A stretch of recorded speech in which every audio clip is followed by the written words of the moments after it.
My brother and I received our college acceptance letters on the exact same afternoon. My parents sat at our mahogany dining table inspecting the heavy envelopes. My father slid a thick folder of financial documents toward my brother Julian, congratulating him on his future. When I reached for my acceptance letter to the State University Honors Program, my father placed his hand over it. He looked me in the eye and said, "Julian is an investment, but you are just overhead." 4 years later, they showed up at our college graduation, expecting to watch Julian walk the stage. Instead, they sat frozen in the VIP section, watching me accept an award from a billionaire executive right before the university president approached the microphone to announce a federal investigation into the very fraud my parents committed to fund my brother's life. Before I tell you how I dismantled their perfect suburban illusion in under 24 hours, let me know where you are watching from in the comments below. Hit like and subscribe if you have ever been the family scapegoat who outsmarted the golden child. My name is Clara. I am 26 years old, and I work as a forensic accountant for a top-tier hedge fund. The foundation of my career was not built on ambition. It was built on the necessity of surviving my own family.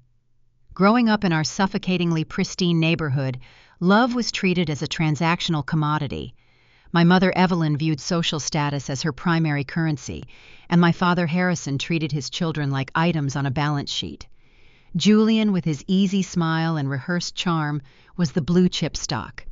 I was the defective product they kept in the background. The day those acceptance letters arrived changed the trajectory of my life. I sat across from my parents, my hands resting on the edge of the table. I asked how we were going to split the college savings account my grandfather had established years ago. My father let out a dry, patronizing laugh. He informed me that my grandfather's funds had already been liquidated. My mother took a sip of her iced tea and casually mentioned they had used the entire account to purchase a brand new BMW for Julian as a high school graduation gift. I stared at them processing the theft. I told them that without that money, I would have to file for federal student aid to cover my tuition. My mother offered a razor-thin smile. She informed me they had already filed their taxes for the year and claimed me as a financial dependent. With their high-income bracket on my record, I would be ineligible for any need-based federal aid or Pell Grants. They refused to pay a single cent toward my education, yet legally tethered me to their wealth to ensure I could not receive help from anyone else. It was a deliberate, calculated move to starve me of options. They wanted me trapped in my childhood bedroom serving as unpaid help while Julian lived out their elite fantasies. I did not raise my voice. I did not shed a single tear. I stood up from the heavy oak chair, walked up the stairs, and packed a duffel bag with a few changes of clothes. When I walked back down and headed for the front door, my father warned me that if I walked out, I would have nothing. I told him I already had nothing and shut the door behind me. I arrived on campus a week later with $70 in my pocket and a torn backpack.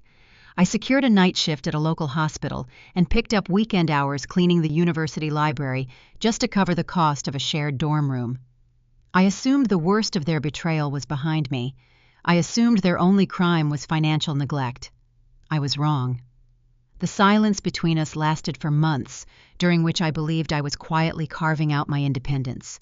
But in late October, while sorting through my financial aid portal, trying to find a loophole for a private student loan, I pulled my credit report for the very first time. I stared at the screen, my blood turning to ice.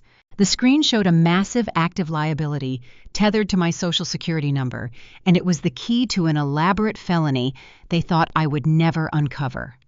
Being locked out of the federal student aid system pushed me to the absolute edge of homelessness within my first 30 days on campus. The financial aid office was sympathetic, but ultimately powerless. My parents had legally claimed me on their tax returns, projecting a high household income that disqualified me from receiving a single dollar of need-based assistance. My tuition balance was a ticking clock, and failure to pay meant immediate eviction from the university housing system. I had no safety net. I had no CO signer. I only had my own endurance. To keep a roof over my head and my enrollment active, I compartmentalized my life into brutal, unforgiving shifts. From midnight until 6 in the morning, I monitored the front desk at a local urgent care clinic, fighting off sleep while logging patient insurance details. By noon, I was waiting tables at a high-volume diner just off campus, smiling for tips that went straight into an envelope designated for my meal plan. My afternoons were spent deep in the subterranean archives of the university library, sorting through decades-old financial records for minimum wage. Exhaustion became my permanent shadow. My hands were constantly dry from industrial sanitizer, and my diet consisted entirely of whatever the diner kitchen was throwing away at the end of a shift. Meanwhile, my brother Julian was living a reality funded by my stolen future. Because my parents had liquidated my grandfather's educational trust to buy Julian a luxury vehicle, he arrived on campus, treating higher education like an extended vacation. While I was wiping down cafeteria tables, Julian was posting pictures from ski resort weekend trips. While I was calculating whether I could afford a used textbook, he was running up tabs at high-end steakhouses using a platinum credit card my father paid off every month. My parents interpreted my silence as surrender. They assumed the crushing weight of poverty had broken my spirit. They believed that by starving me of resources, I would eventually crawl back to their suburban home and beg for scraps, accepting my role as the defective product of the family. That arrogance became their fatal flaw. They underestimated the very intelligence they had mocked. Working in the library archives gave me unrestricted access to the university's advanced data analysis software. My coursework in forensic accounting taught me how to trace digital footprints, uncover hidden liabilities, and follow the flow of capital through complex bureaucratic systems. One rainy Thursday afternoon, sitting alone in the glow of a basement monitor, I decided to apply those academic principles to my own life. I initiated a comprehensive background check on my own Social Security number, searching for any minor credit history I could use to apply for an independent student loan. The report loaded onto the screen. My heart stopped beating. Sitting right at the top of my credit file was an active liability. It was a private educational loan originated just 3 weeks prior. The principal balance was $40,000. The borrower listed was Clara Sullivan. I leaned closer to the monitor, the harsh blue light reflecting in my eyes. I had never applied for a private loan. I did not possess the credit score required to secure $40,000 in unsecured debt. I pulled the origination documents attached to the digital file. The application utilized my Social Security number, my birth certificate details, and my mother's maiden name to bypass security protocols. However, the guarantor listed on the document was my father. He had orchestrated a sophisticated domestic identity theft. Using my credentials as the primary applicant, my parents had secured the funds, leveraging their own credit to push the approval through. But the most damning evidence was the disbursement routing code. The $40,000 did not go to my university bursar account. The funds had been wired directly into a luxury checking account held solely by Harrison Sullivan.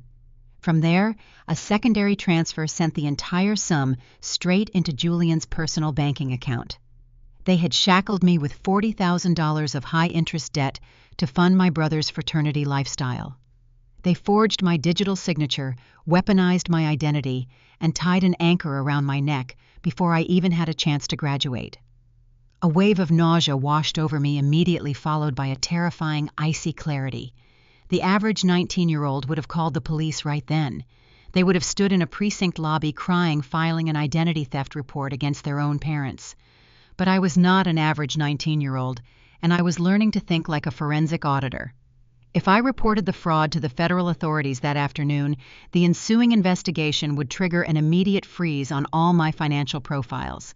The university would flag my enrollment status pending the outcome of the police report. The legal battle would drag on for years, requiring expensive representation I could not afford. The crossfire would cost me my education, my housing, and my future. I would be collateral damage in my own justice system, while my father used his corporate connections to tie the investigation up in endless bureaucratic red tape. I refused to let them destroy my degree. I chose a silence far more dangerous than any screaming match. I did not shed a single tear in that basement. I simply opened a secure encrypted terminal. Over the next 4 hours, I meticulously harvested every piece of digital evidence. I tracked the IP addresses used to originate the loan, matching the geographic location perfectly to my father's home office router. I downloaded the DocuSign digital certificates bearing the forged timestamps. I captured the exact wire transfer receipt numbers, proving the money moved from the lender to my father and directly to Julian. I locked all of this data inside a military-grade encrypted hard drive. I hid the drive in the lining of my duffel bag. I was not just going to dispute a loan. I was going to let the debt mature. I was going to let them build an entire empire of lies, feeling safe and invincible, until the exact moment they had the most to lose. I wanted to extract payment in the only currency my parents truly valued, which was their pristine public reputation. I spent the rest of my sophomore year living like a ghost, maintaining my brutal work schedule, and keeping my grades perfect. I answered the occasional text message from my mother with polite one-word replies, playing the part of the defeated, obedient daughter who had finally accepted her place at the bottom of the hierarchy. The trap was set, and I was fully prepared to wait years to spring it. But arrogant people rarely stand still, and their greed outpaced their caution much sooner than I anticipated. Right as I was beginning my junior year, a new variable entered the equation, shifting the battlefield entirely. I received a text message from my mother containing a photograph of Julian holding a glass of champagne next to a stunning woman. The text demanded my presence at a mandatory family dinner the following weekend. Julian was engaged. He had managed to secure a fiancée named Naomi. She was a brilliant corporate attorney and the heiress to an incredibly powerful Chicago real estate dynasty. This was not a wedding in my parents' eyes. This was a hostile takeover. This was an opportunity to merge the Sullivan name with a family whose net worth eclipsed ours by tens of millions. My parents were suddenly desperate. They needed to present the illusion of a perfect, tight-knit, successful family to impress Naomi's formidable parents. And to complete that illusion, they needed the defective product they threw away to come back and play the role of the adoring, supportive younger sister. The stakes had just multiplied exponentially, and they were about to demand that I step right into the crosshairs of their newest scam. The news of Julian's engagement hit the Sullivan household like a sudden, massive injection of venture capital. Naomi was not just a fiancée. She was a corporate attorney operating at a top-tier Chicago firm, a woman of sharp intellect and undeniable presence. As an African-American heiress to a formidable commercial real estate dynasty, her family possessed the kind of generational wealth and social leverage my parents had spent their entire lives desperately trying to imitate. To Harrison and Evelyn, Naomi was the ultimate acquisition. She was the golden ticket that would finally elevate our family from upper-middle-class pretense into the stratosphere of genuine elite power. Their obsession with securing this alliance bordered on mania. They needed Julian to appear as a worthy counterpart to a woman whose family owned high-rises across the Midwest. To manufacture this illusion of equal footing, my father made a devastating financial maneuver. Without a second thought, Harrison quietly mortgaged his own suburban home, draining his entire retirement portfolio to scrape together a massive cash down payment. He purchased a sprawling luxury estate in Julian's name, presenting it to Naomi's family as a symbol of Julian's individual success and financial independence. The reality was that my parents were leveraged to the brink of ruin-bleeding cash just to keep up the appearance of prosperity. The engagement party was scheduled for a Saturday evening at the most exclusive country club in our district. The guest list was a strategic assembly of local judges, politicians, and Naomi's formidable Chicago relatives. My mother summoned me to attend, laying out a set of humiliating conditions designed to reinforce the family narrative. I was ordered to wear an old, faded dress from high school. I was explicitly forbidden from initiating conversation with anyone from Naomi's side of the family. The instructions were clear. I was there to serve as a prop, a contrasting backdrop to highlight Julian's manufactured brilliance. When I walked into the glittering ballroom, the air smelled of expensive orchids and desperation. My mother intercepted me near the entrance, steering me away from the main gathering area. Throughout the evening, whenever a guest inquired about me, Evelyn would adopt a practiced expression of maternal sorrow. She would lower her voice to a dramatic whisper, portraying me as the tragic burden of the family, a troubled daughter suffering from severe mental health issues who required their constant patient support. She painted Julian as the saintly older brother who had tried to help me, ensuring the narrative kept the spotlight firmly fixed on his fabricated virtues. I played my part flawlessly. I stood near the back of the room, sipping water, allowing their fiction to wash over me. I watched my father shake hands with Naomi's father, projecting the confidence of a self-made titan, while secretly drowning in the mortgage debt he had taken on to impress the man standing in front of him. But Naomi was not a woman who missed the fine print. You do not become a senior associate at a cutthroat corporate law firm by taking people at face value. She possessed an analytical mind, trained to spot inconsistencies, and the Sullivan family's performance was littered with them.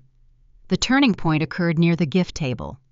I had brought a small, inexpensive card containing a handwritten note for Julian, a polite gesture required by social convention.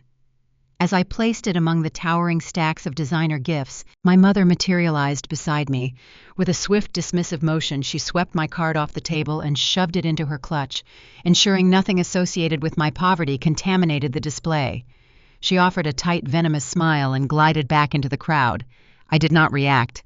I simply turned toward the exit, preparing to leave. But a hand caught my elbow. I looked up. Naomi was standing there, her posture impeccable in a stunning silk gown. Her eyes, however, were not focused on the party. They were locked onto me, calculating and intense.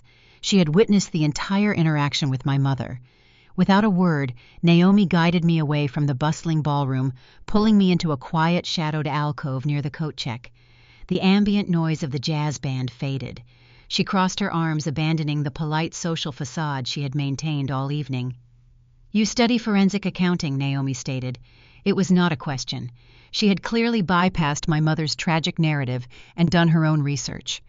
I nodded slowly, assessing the situation. "I do." Naomi leaned in her voice, dropping to a low, commanding register. "Julian has been dodging my requests to review his comprehensive financial disclosures for the prenuptial agreement. Every time I ask for his bank routing numbers or his active debt portfolio, your father steps in and tries to handle the paperwork directly." She paused, her gaze narrowing with forensic precision. "What kind of toxic liability is your family hiding that makes Julian so terrified of letting a trained auditor look at his balance sheets?" The air in the alcove grew dense. The perfectly orchestrated illusion my parents had built was cracking under the weight of a single brilliant question from the very woman they were trying to deceive. Naomi was not a naive bride. She was a professional investigator who smelled a rat, and she was asking the family scapegoat for the location of the nest. A cold, deliberate smile touched the corners of my mouth. The conflict was no longer a private family dispute over a stolen college fund. It had just escalated into a high-stakes corporate collision. My parents had dragged a shark into their shallow waters, assuming they could control her. "Naomi," I replied quietly, meeting her intense stare. "The liability they are hiding isn't just a number. It is a fundamental collapse of their entire operation. And the assets they are using to fund this wedding do not belong to them." Her jaw tightened. The lawyer in her recognized the implications immediately. Before she could demand the specifics, the ballroom doors swung open. My father stepped into the hallway, his face flushing with panic as he realized the two women he needed to keep separated were standing together in the shadows. He hurried toward us, projecting false joviality, completely unaware that his future daughter-in-law had just enlisted me as an expert witness against his empire. He thought he was rescuing his son's engagement. He did not realize he was walking straight into a cross-examination. But taking down the Sullivan family required more than just exposing their debts.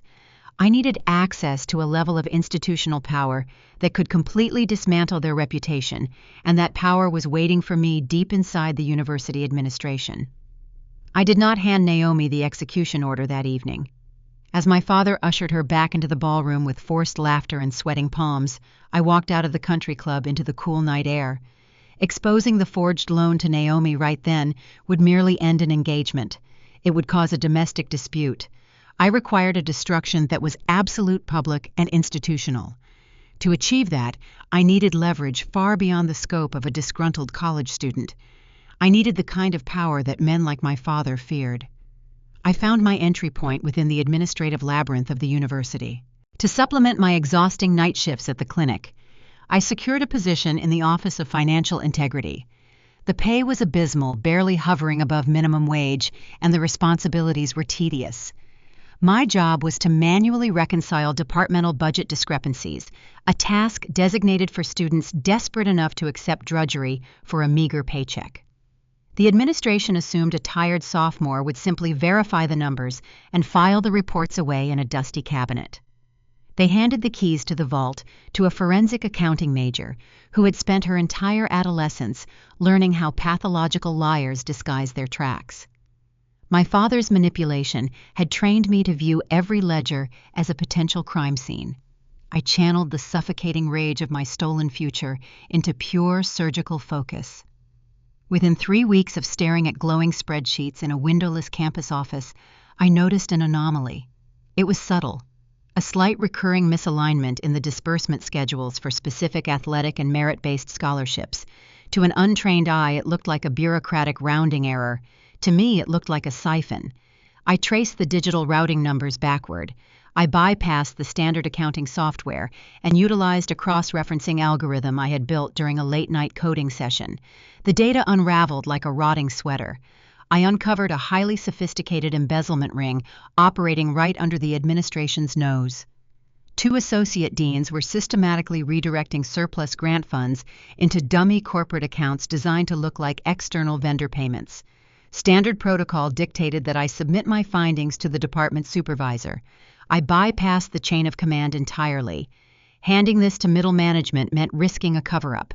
I needed to aim for the apex of the pyramid.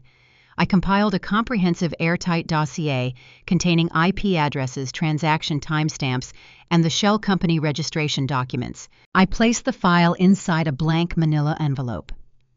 The following morning, I walked past the shocked administrative assistants and placed that envelope directly onto the desk of President Sterling. Sterling was not just the university president, he was a titan of industry. A former Wall Street executive, he currently sat on the board of directors for Vanguard, one of the most formidable financial conglomerates in the state. He possessed a reputation for ruthlessness and an intolerance for corruption that bordered on legendary. I stood in his expansive wood-paneled office, waiting as he reviewed the documents. He did not dismiss me. He read every page in absolute silence. The only sound was the ticking of a grandfather clock in the corner. When he reached the final summary page, he slowly removed his reading glasses and placed them on the desk. He looked at me, his gaze piercing and evaluating. Where did a 20-year-old undergraduate learn to dissect a fraudulent financial structure with this level of predatory precision? He asked, his voice a low, commanding rumble. I met his stare without flinching. From my own family, sir, I replied. A grim, understanding smile touched the corner of his mouth. Sterling recognized hunger when he saw it. He recognized someone who had been forged in a crucible of deception. He did not just initiate an internal investigation that ultimately led to the federal indictment of those 2 deans. He recognized my utility. Within days, Sterling quietly integrated me into a clandestine auditing project for Vanguard. He needed someone operating entirely outside the traditional corporate hierarchy, someone invisible to review external acquisitions. I was suddenly analyzing multi-million-dollar corporate ledgers, reporting directly to a man whose influence could move markets. I was ascending rapidly, building a secret professional identity that my parents could never fathom. But the Sullivan family operated on an instinctual paranoia. Even without knowing the specifics of my rise, my parents sensed that I was surviving. My continued enrollment at the university was a defiance of their control. They needed me broken. They needed me desperate enough to return home and submit to their demands. As I finalized my first major risk assessment report for Sterling, my father prepared to launch a devastating preemptive strike. He moved to pull the floor completely out from under me. Because I had been forced to rely on the university housing system during my freshman year, my parents had been required to co-sign the initial housing agreement as guarantors. It was a standard administrative procedure, a simple signature acknowledging responsibility in case of default. It was the only remaining link they had to my physical existence on campus. As the semester neared its end and final exams loomed, they weaponized that signature. In a coordinated silent maneuver, Harrison and Evelyn contacted the University Housing Authority and formally revoked their guarantor status. They claimed sudden financial hardship, exploiting a loophole in the housing contract. They did not notify me. They did not offer a warning. They simply severed the legal tie, knowing the bureaucratic machinery would do their dirty work for them. The administration had no choice. Without a guarantor on file, my housing contract was immediately invalidated. The eviction notice arrived via a cold, automated email informing me that I had exactly 72 hours to vacate the premises or face forced removal by campus security. My parents had orchestrated a crisis designed to render me homeless just as I was standing on the precipice of true power. They were attempting to force my surrender through absolute deprivation. But they had fundamentally miscalculated the resources I now commanded and the lengths I would go to secure my own survival before striking back. The automated eviction email hit my inbox exactly 1 month before final exams. The subject line was sterile and terrifyingly final. Notice of guarantor revocation. Immediate vacate required. My parents had engineered a catastrophic timing. Midterms were wrapping up, and the pressure of maintaining a perfect GPA while balancing my clandestine work for Vanguard was already stretching my endurance to its limits. Harrison and Evelyn knew that finding an off-campus apartment securing a new guarantor and producing a security deposit within 72 hours was practically impossible for a college student subsisting on cafeteria leftovers. They believed they had effectively checkmated me. 10 minutes after the eviction notice arrived, my phone vibrated on my cramped dorm room desk. The screen illuminated with a text message from my father. "Come home," the message read, projecting the false magnanimity of a victor offering terms of surrender. "You can sleep in the basement. In exchange, you will sign a legally binding income share agreement. 20% of your future gross earnings will be redirected to the mortgage trust for Julian's estate. Accept your reality. You are overhead. Start paying for your upkeep." I stared at the glowing text, the sheer breathtaking audacity of their extortion settling over me. The facade of the happy, prosperous Sullivan family was rapidly deteriorating.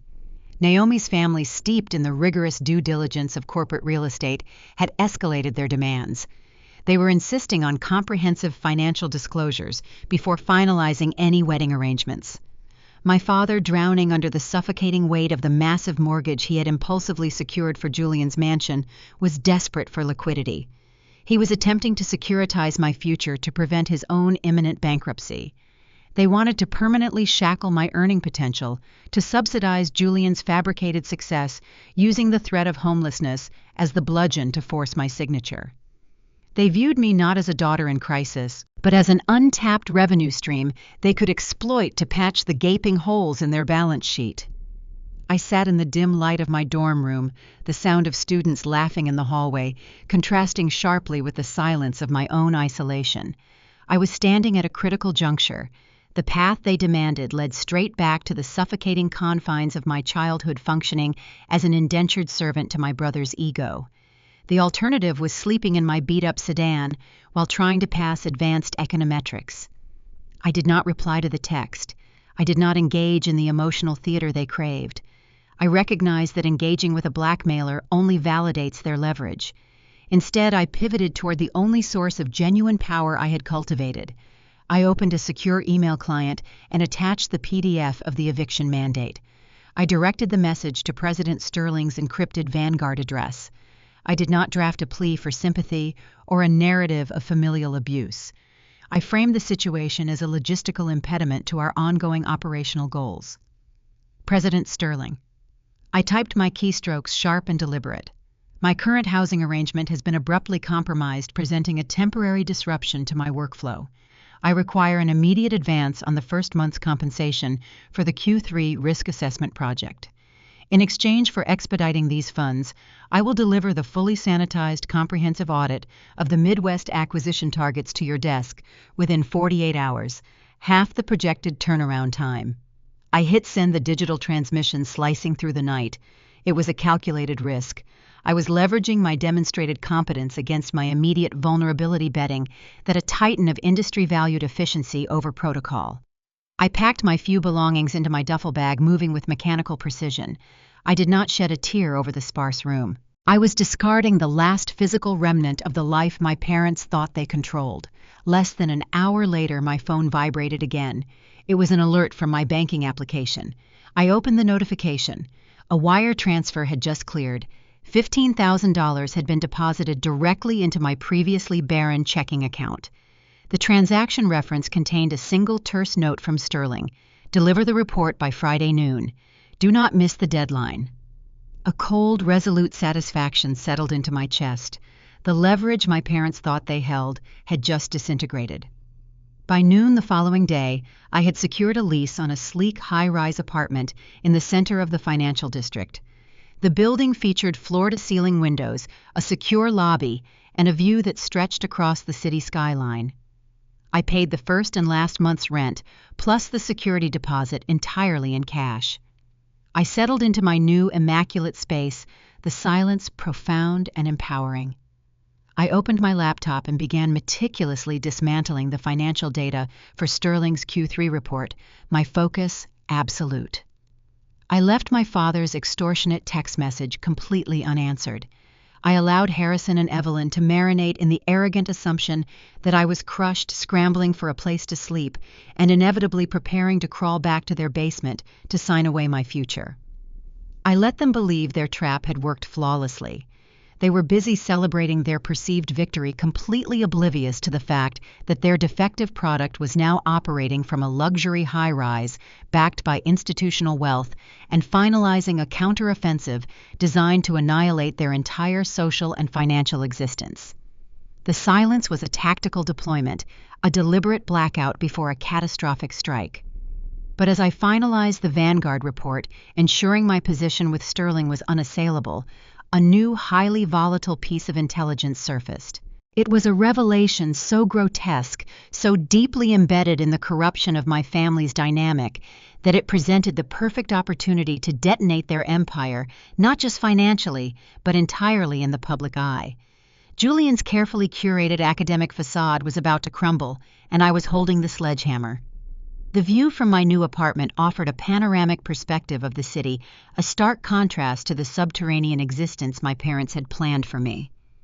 As the semester entered its final frantic weeks, Harrison and Evelyn were immersed in a desperate campaign of social climbing. They flooded their social media profiles with updates regarding Julian's impending graduation. They touted his fabricated academic excellence to anyone who would listen, explicitly leveraging his supposed achievements to solidify their standing with Naomi's formidable Chicago relatives. They were banking their entire social and financial salvation on the optical triumph of seeing him walk across that stage. I monitored their digital boasting with cold detachment while finalizing the Vanguard deliverables for President Sterling. My position within the Financial Integrity Office, although officially terminated when my housing evaporated, had granted me a lingering administrative access token. I had retained my login credentials, a minor bureaucratic oversight I fully intended to exploit.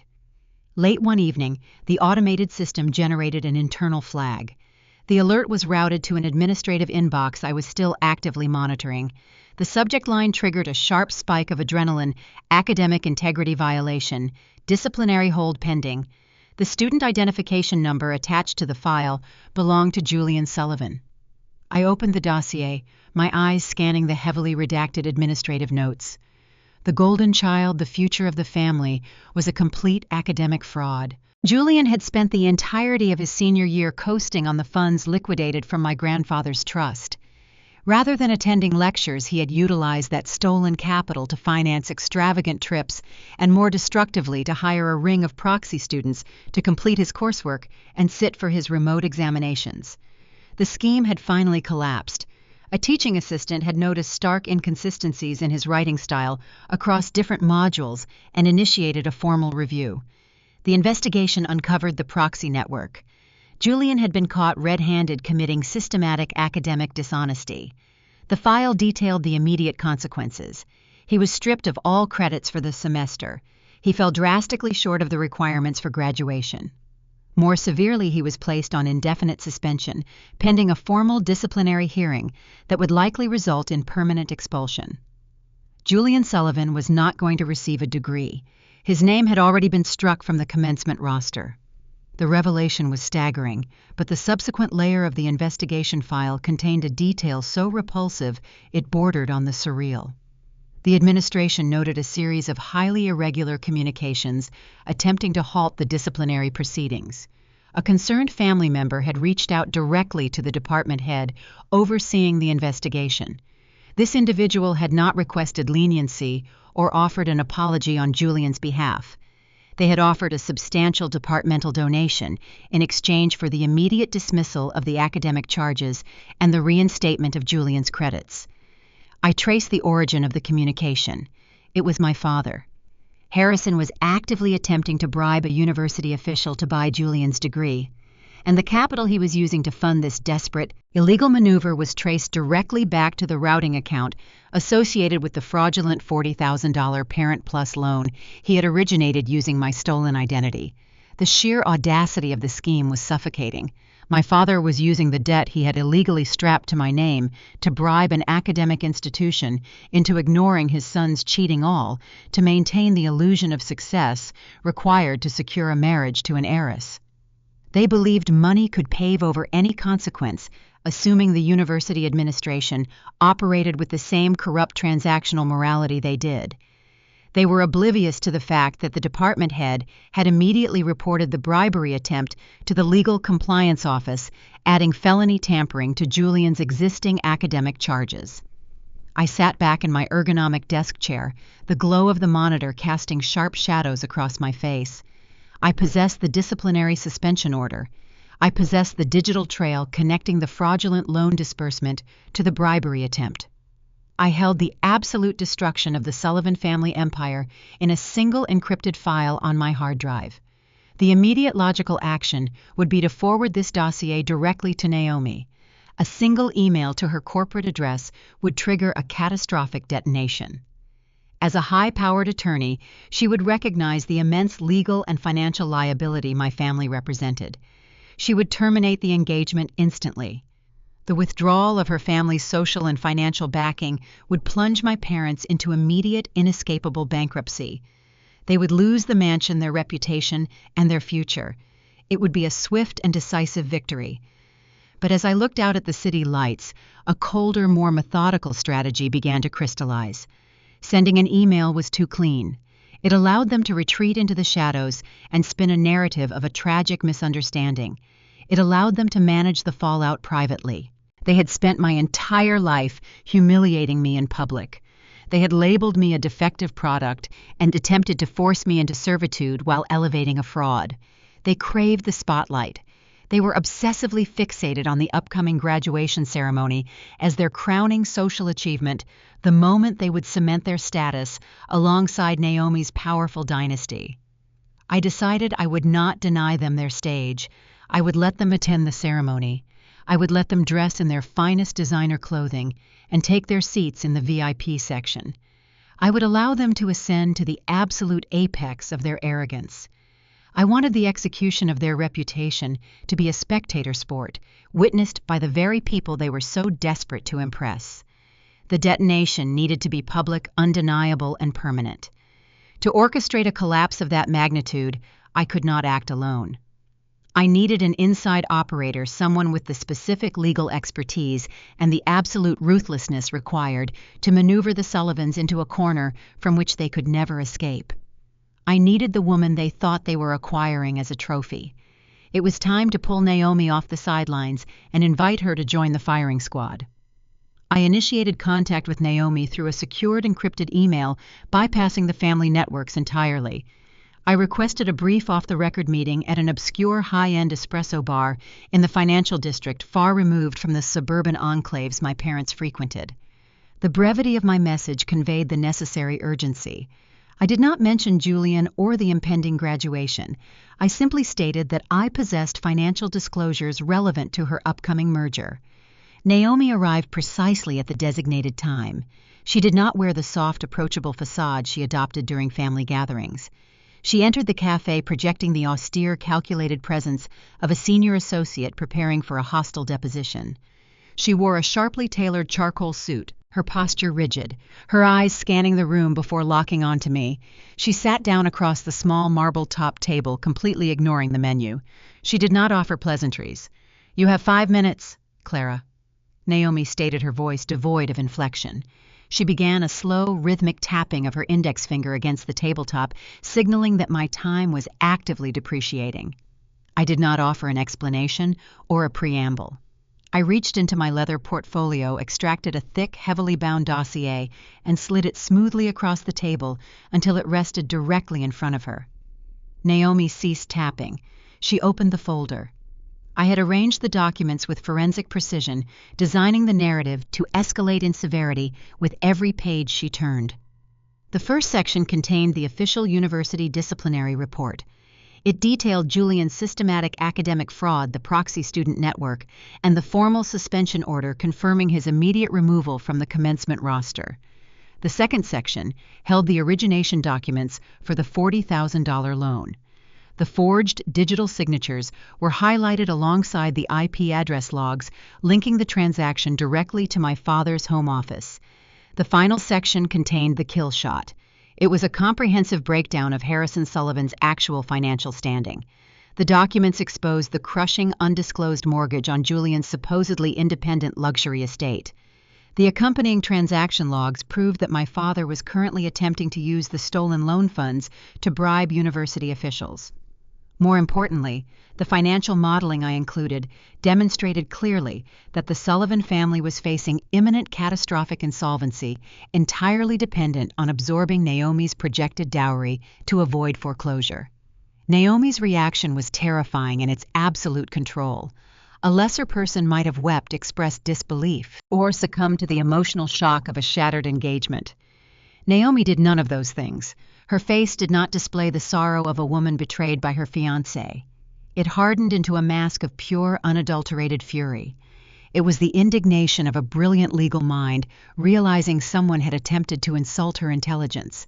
She absorbed the data rapidly, her eyes darting across the spreadsheets, instantly grasping the architecture of the fraud. She closed the dossier with a sharp, definitive snap. "They intended to use me as a bailout bank," Naomi said, her voice dropping to a harsh, quiet register. The realization was not a question. It was a verdict. I met her gaze steadily. "They viewed you as a shield," I replied. "They assumed your family's capital would protect them from the consequences of their insolvency. I viewed you as a sword." Naomi leaned back in her chair, evaluating me with a newfound intensity. She was no longer looking at the family scapegoat. She was analyzing a tactical asset. "You gathered this intelligence while they believed you were facing eviction," she observed. "I prefer operating when my opponents assume I am disabled," I said. "The intelligence is verified. You possess the leverage to terminate the engagement immediately. You can walk away, cite irreconcilable differences, and leave them to default on their own." I paused, letting the silence stretch between us before introducing the alternative. "Or we can orchestrate a performance. We can utilize their obsession with optics against them, ensuring their collapse is irreversible and profoundly public." Naomi's eyes locked onto mine, sharp and assessing. The lawyer within her recognized the strategic advantage of controlling the demolition. A quiet cancellation would allow Harrison and Evelyn to craft a narrative portraying themselves as victims of a fickle heiress. A public execution would salt the earth, preventing them from ever leveraging their fabricated reputation again. A slow, chilling smile formed on Naomi's lips. "A wedding can be canceled with a phone call," she stated, her tone shifting from fury to a dangerous, calculated calm. "But the invitations for the graduation ceremony have already been mailed. The VIP seating has been secured. My parents have arranged to fly in from Chicago, specifically for the event." She placed her hand flat on top of the dossier, claiming ownership of the intelligence. "Let them climb the ladder. Let them ascend to the absolute apex of their delusion in front of my entire family." Naomi's gaze sharpened into something lethal. "And then, Clara, we will cut the rungs." The alliance was forged not in shared grief, but in a mutual commitment to mutually assured destruction. We spent the next hour synchronizing our timelines. Naomi possessed the authority to freeze the joint accounts she shared with Julian, severing his access to her capital without triggering an immediate alarm. I held the mechanism to expose the academic and financial fraud simultaneously. We agreed on the theater of the operation. The Sullivans were planning a lavish pre-graduation dinner to celebrate Julian's non-existent degree, intending to use the event to finalize the financial commitments from Naomi's family. It was the perfect arena to begin the dismantling. They believed they were hosting a victory banquet. They did not realize they had just funded their own corporate tribunal. 2 days before the university commencement, my parents orchestrated a masterclass in financial delusion. They secured the private dining room at the Apex, the city's most exorbitant and exclusive restaurant, a venue requiring reservations months in advance and a minimum spend that could cover a semester's tuition. Harrison and Evelyn had exhausted their available liquidity, attempting to suppress Julian's academic scandal, so they financed the entire evening using the very last of their credit lines that had not yet been flagged for unusual activity. They were burning capital they did not possess to project an image of impregnable wealth. The guest list was a highly curated collection of local elites and, crucially, Naomi's imposing Chicago relatives who had flown in via private charter. The room was bathed in the warm amber glow of crystal chandeliers, the tables set with imported linens and sterling silver. The air hummed with the sound of string quartets and the clinking of expensive crystal. My parents were operating at peak performance, gliding between tables, exuding the relaxed confidence of a dynasty securing its legacy. I was seated at the far end of the secondary table, deliberately positioned away from the center of influence. I wore a simple tailored navy dress, an outfit that signaled competence rather than the ostentatious luxury my mother demanded.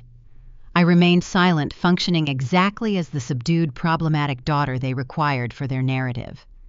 As the main course was cleared and vintage champagne was poured, my father signaled for quiet by tapping his knife against his glass. The room fell into a respectful hush. Harrison rose, adjusting his bespoke suit jacket, and adopted the booming, authoritative tone he used to dominate boardrooms. He raised his flute toward the head table. "Tonight we gather to celebrate a monumental milestone," he began, his voice projecting across the room. He turned his gaze toward my brother, who sat beside Naomi, looking remarkably composed for a man who had secretly been expelled. "Julian, you are the absolute pride of this family. You represent the realization of our highest expectations. A future vice president, a man of impeccable character, and the perfect partner for Naomi." Harrison offered a sweeping, magnanimous gesture toward Naomi's parents, cementing the intended merger. "We are not just celebrating a degree tonight. We are celebrating the ascendance of a remarkable young man." Polite applause rippled through the dining room. Julian offered a rehearsed, modest nod, raising his glass in acknowledgement. The spotlight then shifted. My mother, Evelyn, stood up, her diamond necklace catching the light. She directed her attention to my corner of the room, her expression molding into a mask of aggressive, performative charity. "And of course," she announced, ensuring her voice carried to every corner, "we must also acknowledge that Clara will be participating in the ceremony." She offered the crowd a tight, pitying smile. While her chosen degree path lacks the practical value and prestige of Julian's achievements, family is family. Evelyn paused, allowing the implication of my inferiority to settle over the audience. "We have decided to exercise our familial duty. We have arranged for Clara to assume a secretarial position at Julian's new firm. It is our way of ensuring she remains supported, regardless of her limitations.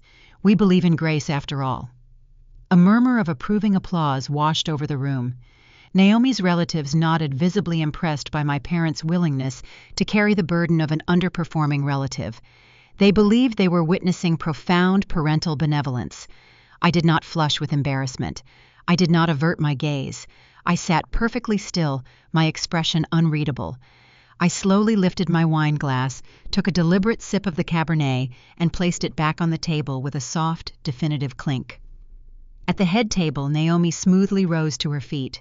She looked immaculate, an emblem of corporate success, holding her champagne flute with absolute poise.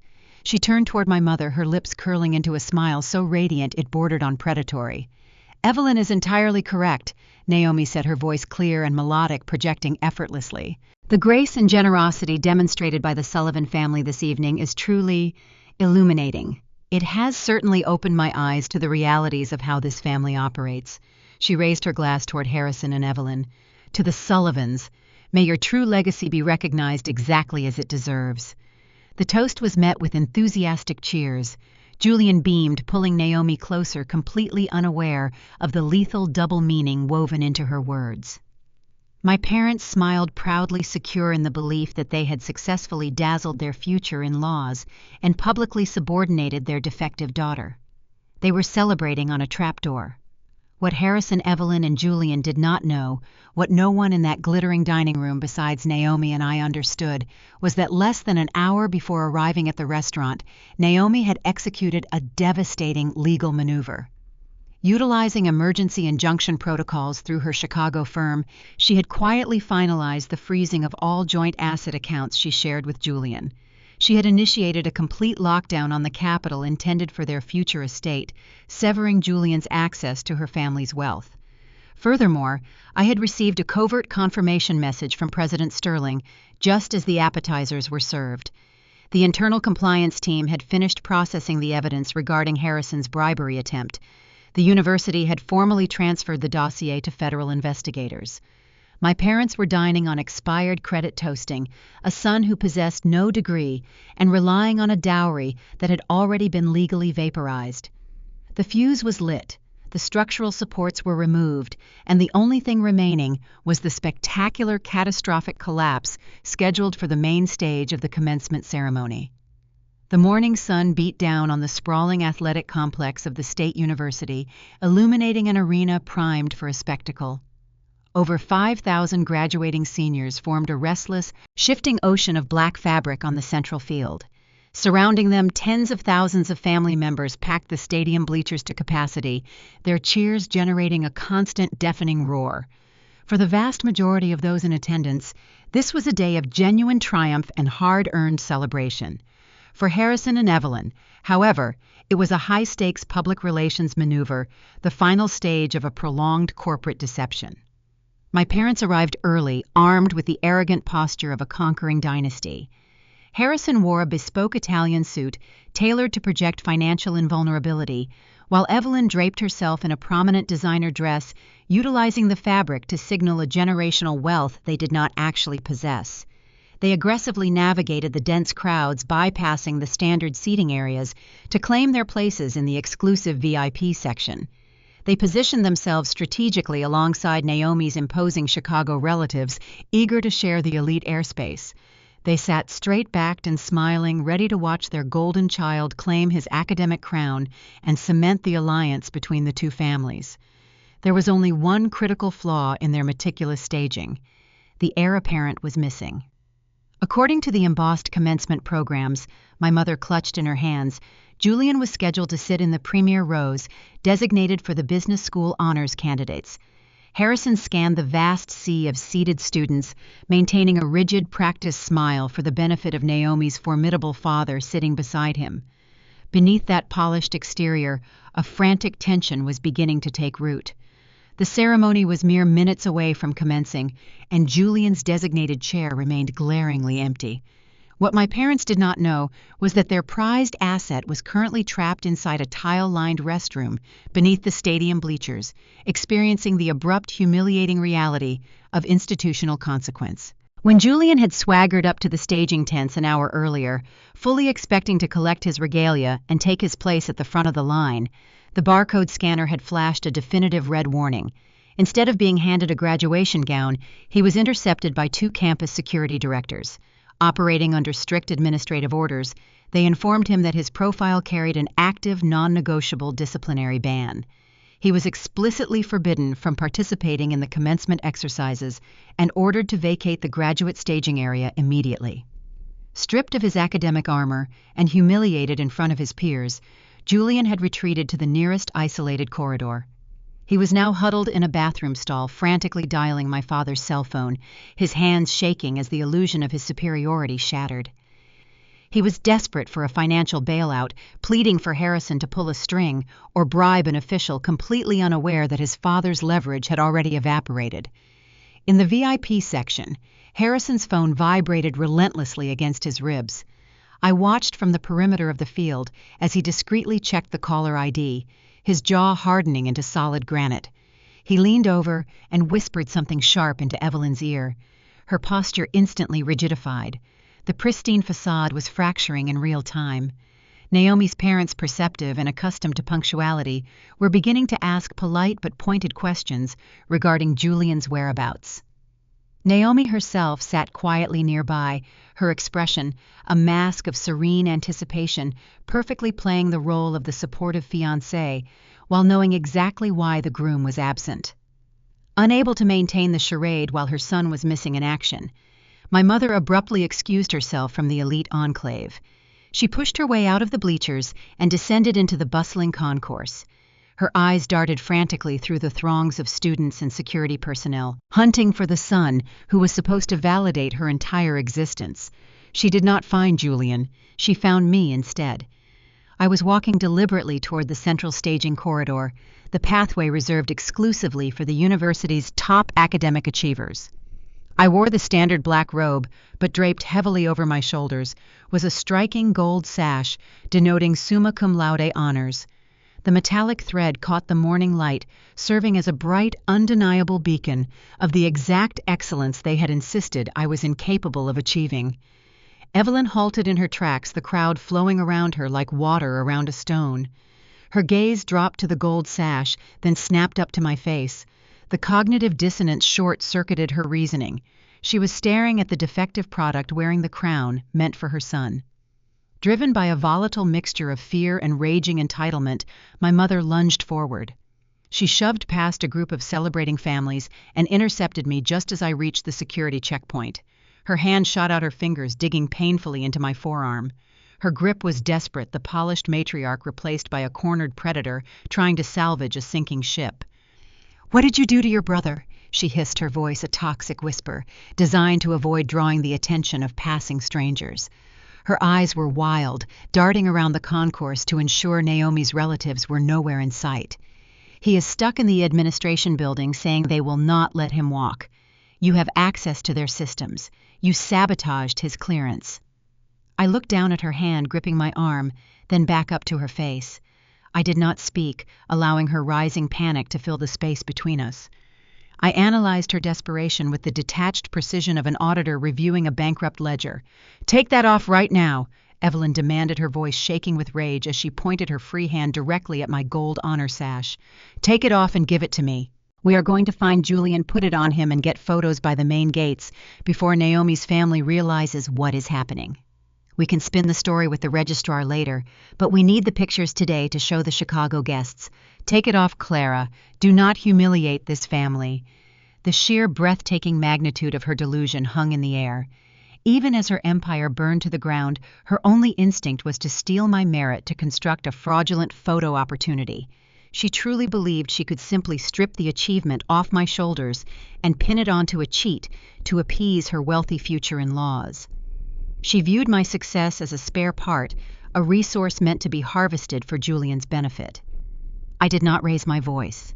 I did not cause a public scene. I simply rotated my wrist and firmly broke her grip, shoving her hand away with a swift, calculated motion. I stepped closer, closing the distance until she was forced to tilt her head up to meet my eyes. "A defective product has no obligation to rescue frauds." I stated, my tone dropping to a quiet, lethal register.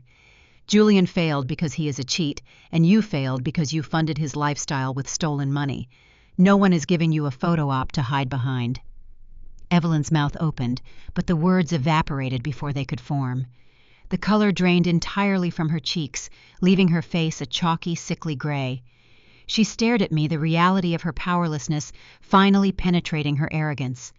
The daughter she had starved of resources, the girl she had ordered to sleep in a basement, was standing before her, holding all the cards entirely untethered from her control. "Go back to your seat in the VIP section," I instructed, smoothly adjusting the gold fabric resting against my collar. "You are going to want a clear view for the commencement address. Enjoy the ceremony, Mom." I turned my back on her and walked through the security checkpoint. The guard unclipped the velvet rope, granting me access to the front rows reserved for the university's elite scholars. I did not look over my shoulder.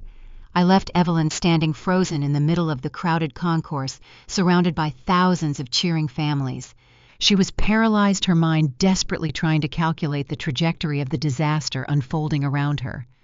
She knew the narrative had escaped her grasp, but she remained blissfully unaware of the true scale of the execution that was about to take place on the main stage. The trap was no longer just set. The countdown had reached 0, and the microphone was waiting. The transition from the chaotic concourse to the field was stark. I marched down the central aisle, the gold sash draped across my shoulders, serving as my armor.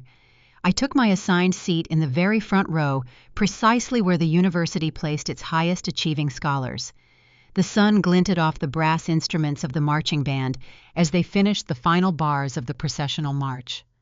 The low murmur of tens of thousands of attendees settled into a heavy, expectant hush. The ceremony was officially underway. I glanced up at the massive LED screens flanking the main stage. The cameras panned across the VIP section, briefly illuminating the faces of the university's major donors and honored guests. Their perfectly framed in high definition were Harrison and Evelyn. They had managed to return to their seats beside Naomi's imposing family. The contrast was agonizing. Naomi's parents sat with the relaxed, assured posture of genuine billionaires. My parents sat rigid, their smiles strained and brittle. Their eyes constantly darted toward the student seating area, desperately scanning the rows of black gowns, still holding out a delusional hope that Julian would somehow miraculously appear and salvage their crumbling narrative. They were so consumed by their panicked search for the golden child that they were entirely unprepared for the reckoning about to commence from the podium. President Sterling approached the microphone. The imposing figure of the university leader and Vanguard board member commanded immediate authority. He adjusted his notes, looking out over the sprawling ocean of graduates. He did not launch into the standard platitude-heavy commencement address about pursuing dreams and changing the world. He bypassed the generic script entirely. Today, before we confer the degrees, I must take a moment to honor a truly exceptional individual. Sterling began, his deep, resonant voice echoing through the stadium's speaker towers. The sheer gravity of his tone immediately silenced any remaining chatter in the bleachers.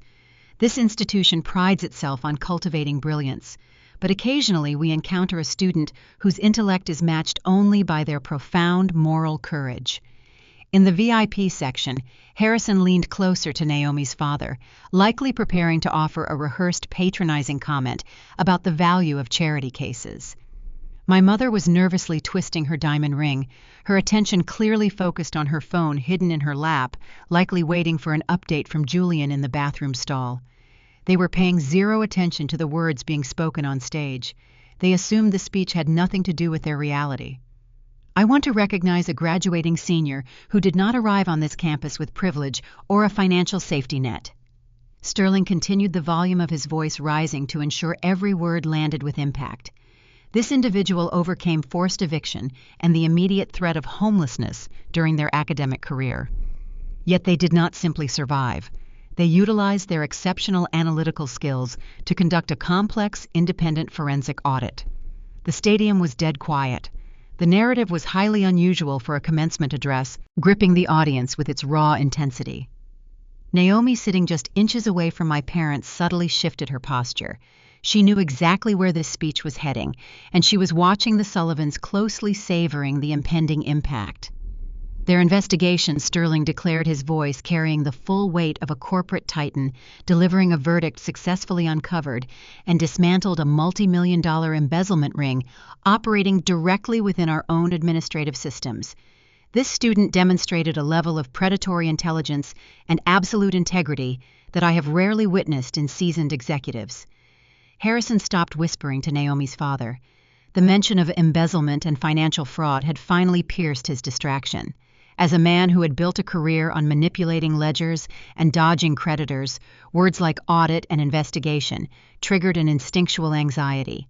He looked up at the podium, his brow furrowing slightly, a flicker of apprehension crossing his face. Because of this unprecedented display of competence, Sterling announced, raising his hand toward the front row, "I did not just offer this student a job. I personally recruited them into a clandestine risk assessment project for my own firm, and today I am proud to announce that upon receiving their degree, they will immediately assume the role of senior partner at the Vanguard investment group." The sheer magnitude of the position sent a shockwave of impressed murmurs rippling through the bleachers. Vanguard was a behemoth, and appointing a fresh graduate as a senior partner was an astronomical, almost unheard-of leap in the financial sector. Harrison was now staring intently at the stage. The realization that an elite financial powerhouse was making massive moves right in his district had captured his full attention. He was likely calculating how he could leverage this new senior partner for a bailout loan, oblivious to the identity of the person Sterling was describing. Please join me in honoring our class valedictorian, the recipient of the Vanguard Excellence Award. Sterling projected his voice booming across the turf.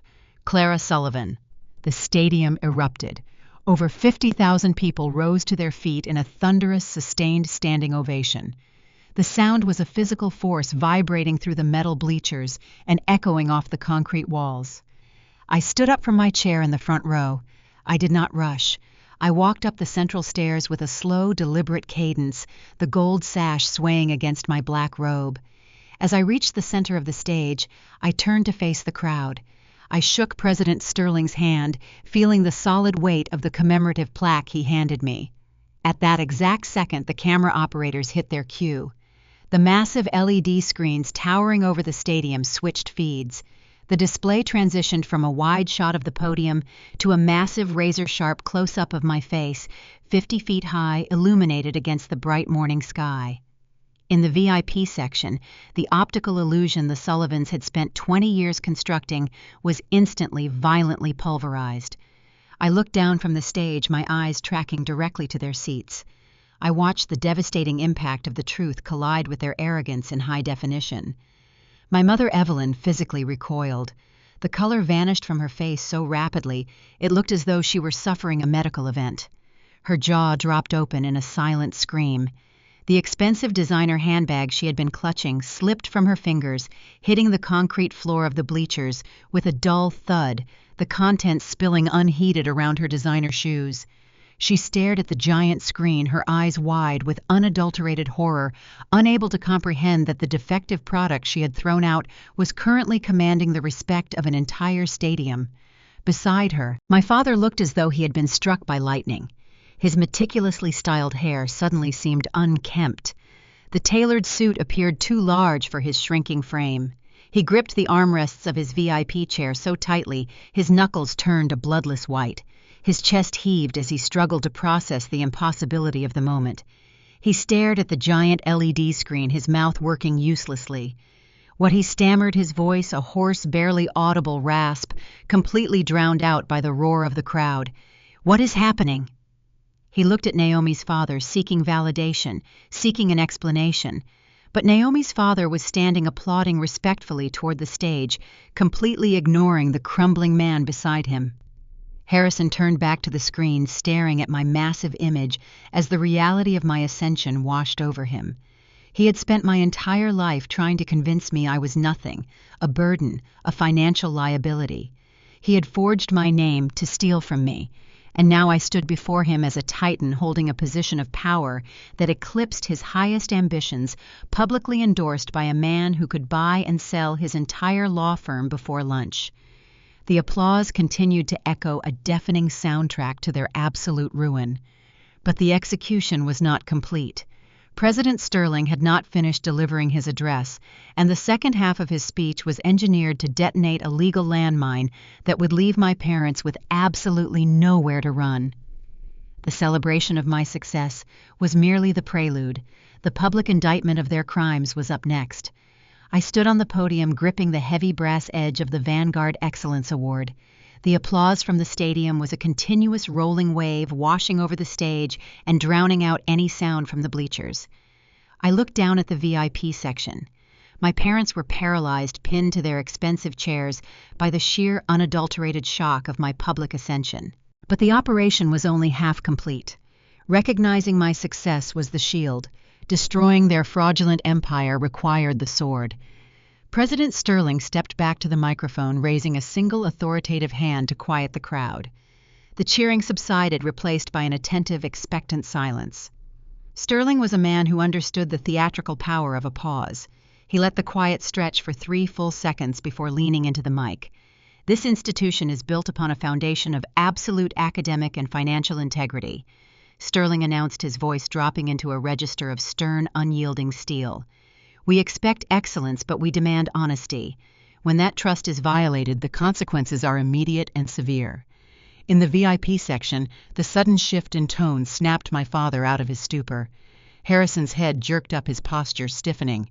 The panic that had been simmering beneath the surface erupted into a full-blown cold sweat. He recognized the cadence.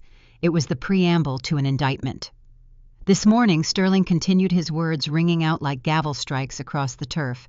The University Disciplinary Board concluded a comprehensive internal investigation. We uncovered a systematic, highly coordinated effort to compromise our academic standards.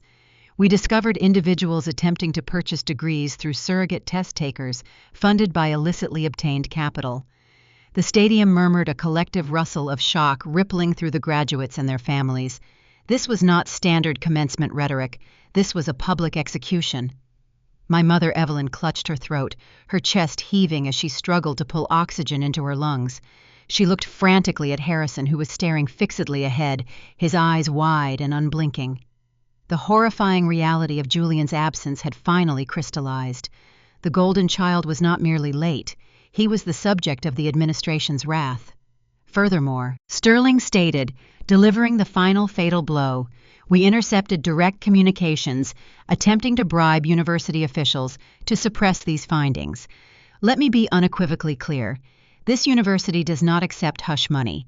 Effective immediately, the students involved have been permanently expelled. And because the bribery attempts utilized funds flagged for suspected wire fraud, the entire dossier has been formally transferred to federal investigators. He did not name Julian. He did not need to. The implication hit the Sullivan family enclave like a kinetic strike. Harrison slumped back into his chair as if the spine had been removed from his body. The sophisticated, aggressive lawyer who had spent his life intimidating others was completely dismantled. The federal authorities were not a local precinct he could bully or bribe. They were an unstoppable force, and they had just been handed his digital fingerprints on a $40,000 fraudulent loan. The public humiliation was total, but the coup de grace arrived not from the stage, but from the seat directly beside them. Throughout Sterling's speech, Naomi had remained perfectly still, absorbing the confirmation of the intelligence I had provided her days earlier. She had waited for the precise moment of maximum exposure. As Sterling concluded his remarks and the stadium erupted into shocked applause, Naomi executed her final maneuver. She did not cry. She did not create a hysterical scene befitting a betrayed bride. She stood up with the chilling, calculated poise of a senior litigator who had just secured a devastating summary judgment. She smoothed the skirt of her designer dress, ensuring her posture projected absolute dominance. She turned to face my father. Harrison looked up at her, his eyes pleading desperately, hoping her family's wealth could somehow shield him from the impending federal fallout. Naomi slowly, deliberately reached for her left hand. She grasped the massive $50,000 diamond engagement ring that Julian had presented to her, a ring financed by the very fraud Sterling had just exposed. She slid the ring off her finger. She did not hand it to Harrison. She flicked her wrist, tossing the heavy platinum band directly at his chest. The ring hit his lapel with a sharp thud and tumbled into his lap. "The merger is officially terminated," Naomi declared. Her voice was not a whisper. She projected it with clear, icy diction, ensuring her powerful parents and the surrounding VIP guests heard every single syllable. "You attempted to use my family as a bailout fund to cover your criminal insolvency. You failed." My mother let out a strangled, pathetic whimper, reaching a trembling hand toward Naomi's arm. "Naomi, please, we can explain." Julie and Naomi cut her off with a look of such profound, obliterating disgust that Evelyn recoiled as if she had been physically struck. "Save the performance for the federal prosecutors," Evelyn Naomi said sharply. She looked back down at my father, delivering her closing statement. "I will see you in commercial court for the immediate recovery of the wedding deposits. Do not attempt to contact my firm. We only communicate through subpoenas." Naomi turned her back on the Sullivans. She did not cast a single glance over her shoulder. She strode confidently out of the VIP section, her heels clicking a rhythmic, triumphant beat against the aluminum bleachers. She bypassed the stunned security guards, crossed the turf, and walked directly toward the stage stairs where I was descending. When we met at the bottom of the steps, Naomi did not offer a polite handshake. She pulled me into a fierce, genuine embrace, a public display of solidarity witnessed by the entire stadium. "Checkmate," she whispered in my ear. "Total liquidation," I replied, returning the embrace. We pulled apart and walked together toward the graduate staging area, two women who had recognized a toxic liability and surgically excised it from our futures. We left Harrison and Evelyn trapped in the VIP section, suffocating under the glare of their wealthy peers, clutching a discarded engagement ring and waiting for the inevitable knock of federal agents. The empire they had built on my stolen identity was completely irreversibly reduced to ash. But the confrontation was not entirely finished. As Naomi and I moved toward the private reception rooms to celebrate, I knew the Sullivans would not go quietly into the dark. Cornered animals possess a dangerous, desperate instinct to lash out, and my parents were about to corner themselves in a final pathetic attempt to reclaim their non-existent power. They were going to demand a reckoning completely unaware that I had already prepared the invoice for their entire lives. The post-ceremony VIP reception area was a stark contrast to the sunlit chaos of the stadium field. The university had reserved a suite of private climate-controlled lounges for high-level donors and the Vanguard executive team. The air was cool, the ambient noise muffled by thick acoustic paneling. I stood near a polished mahogany side table, accepting quiet congratulations from several senior partners who had witnessed my introduction by President Sterling. The calm was fractured violently when the heavy oak doors to the lounge were shoved open. Harrison and Evelyn stormed into the room. They had entirely abandoned the meticulously curated veneer of upper-crust sophistication they had worn into the stadium. My father's tie was loosened, his bespoke jacket unbuttoned and rumpled. He moved with the erratic, aggressive energy of a man whose central nervous system was flooded with sheer panic. My mother trailed closely behind him, her face streaked with ruined makeup, her designer dress looking suddenly absurd against her frantic demeanor. They spotted me instantly. Harrison bypassed the catering staff and marched directly across the room, violating the professional atmosphere of the lounge. He stopped mere inches from me, his face flushing a deep mottled crimson. "What did you do?" he demanded. His voice was a harsh, vibrating hiss, attempting to keep the volume down while projecting maximum intimidation. "You colluded with that arrogant bitch to destroy your brother." I did not retreat. I held my ground, studying the profound collapse of the man who had spent my entire life attempting to dictate my worth. Julian was expelled. Evelyn interjected, her voice shrill and trembling, abandoning all pretense of volume control. "The administration sent the formal notice to our email during the ceremony. He has no degree, he has no future. And Naomi's family just notified the bank they are freezing the joint escrow accounts. The wedding capital is gone." Harrison pointed a trembling finger directly at my chest. "We are over-leveraged on that estate, Clara. The bridge loans were secured against the assumption of that marriage. We are facing immediate insolvency. You set this up. You fed her the information to trigger this collapse." His eyes darted to the heavy brass Vanguard award resting on the table beside me. The realization of my newfound corporate authority temporarily overrode his rage, pivoting his desperation into a grotesque attempt at extortion. "You are a senior partner now," Harrison stated, his tone shifting from accusation to a chilling, entitled demand. "You have access to institutional capital. You possess a massive salary. You are going to liquidate whatever signing bonus Vanguard provided, and you are going to cover the margin calls on Julian's property immediately. You are going to clean up this mess and save this family from bankruptcy." The audacity was staggering.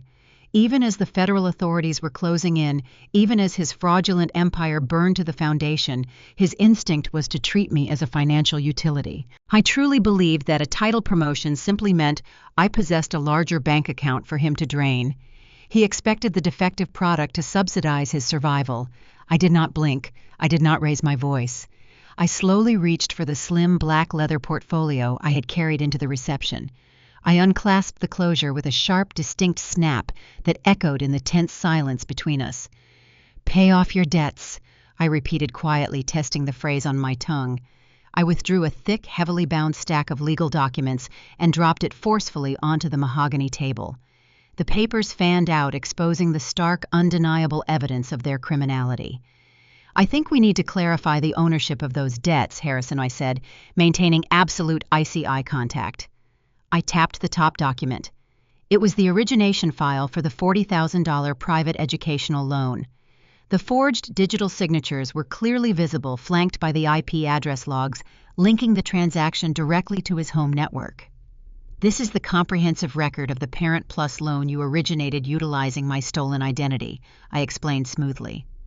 This details the exact routing sequence demonstrating the funds bypassing the university bursar and landing directly in your personal checking account before being subsequently transferred to Julian. Harrison's eyes locked onto the forged signature.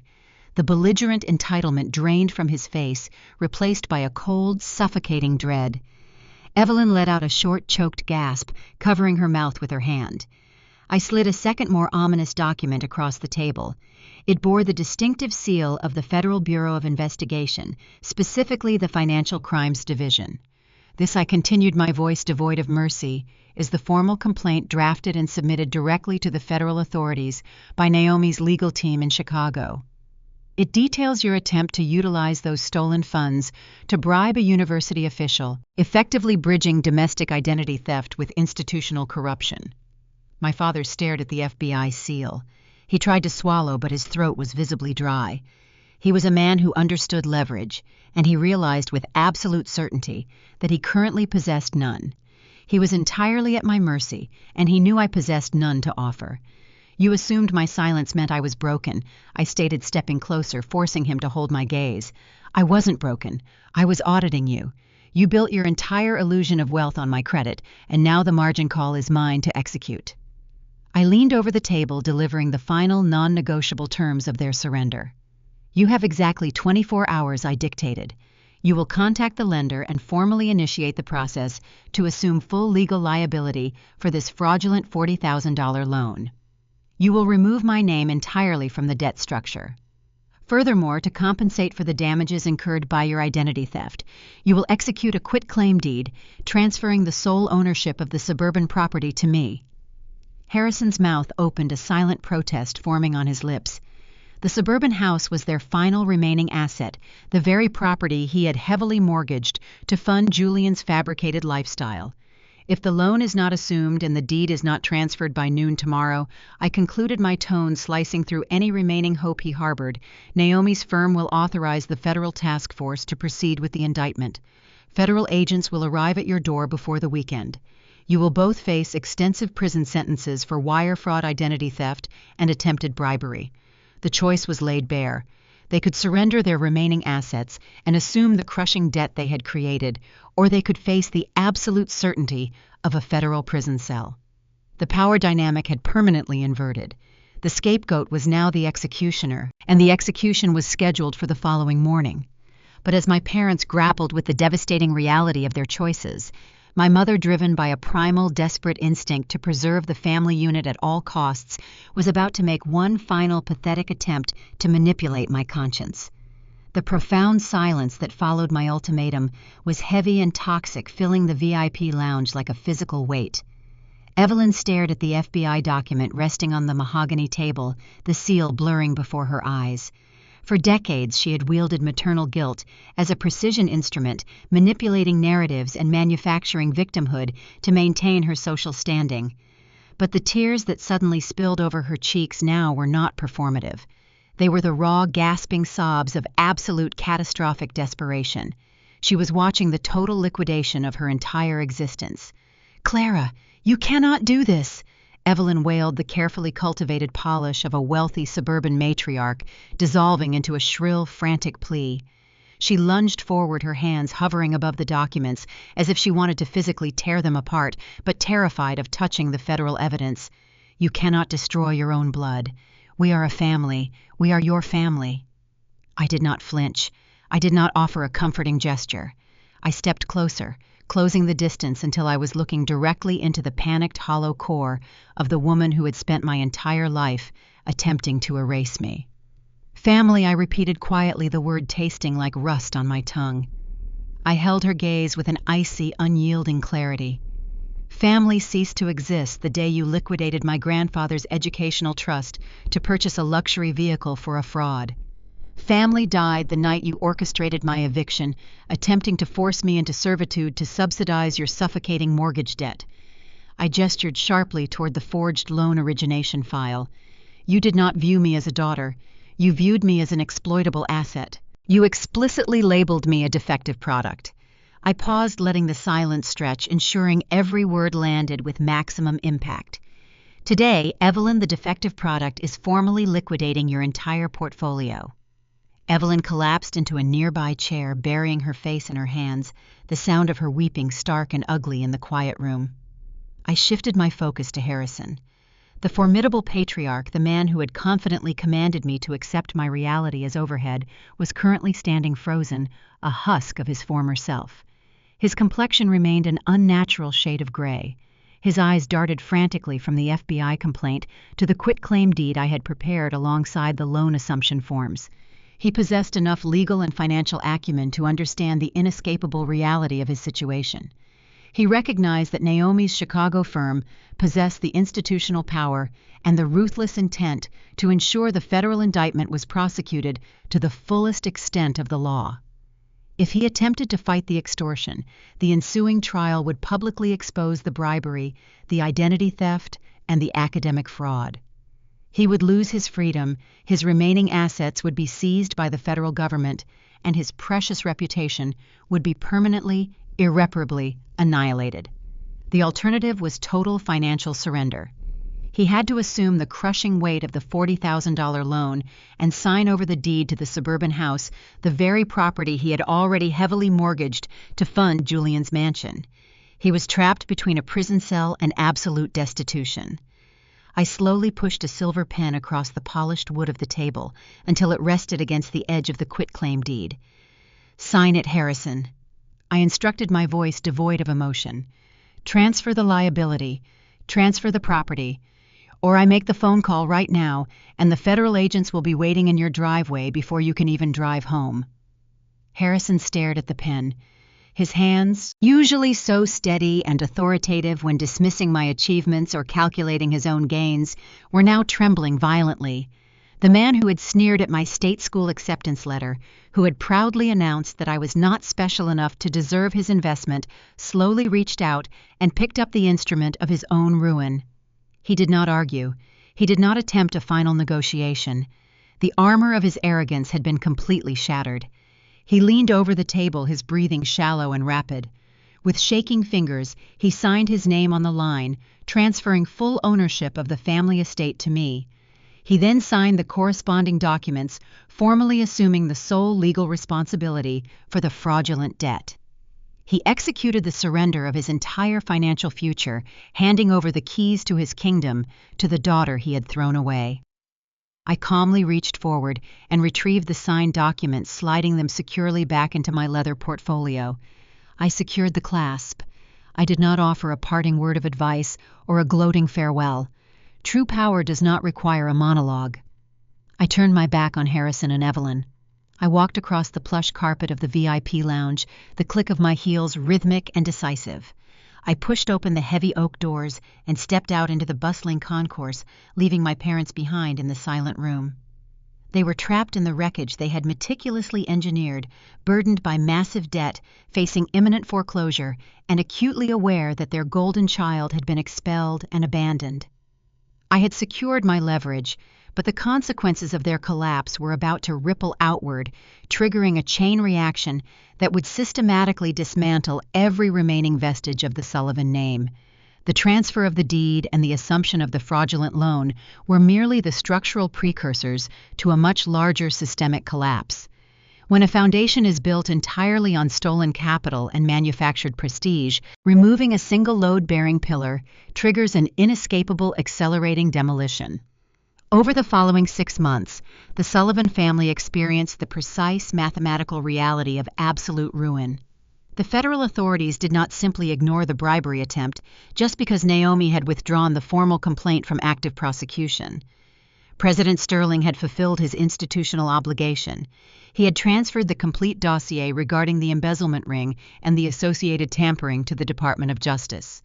While my father managed to avoid immediate imprisonment for identity theft by legally assuming the debt, Julian was not as fortunate. The federal investigators traced the funds Julian had utilized to hire the proxy students, linking the transactions to the shell companies operated by the corrupt deans.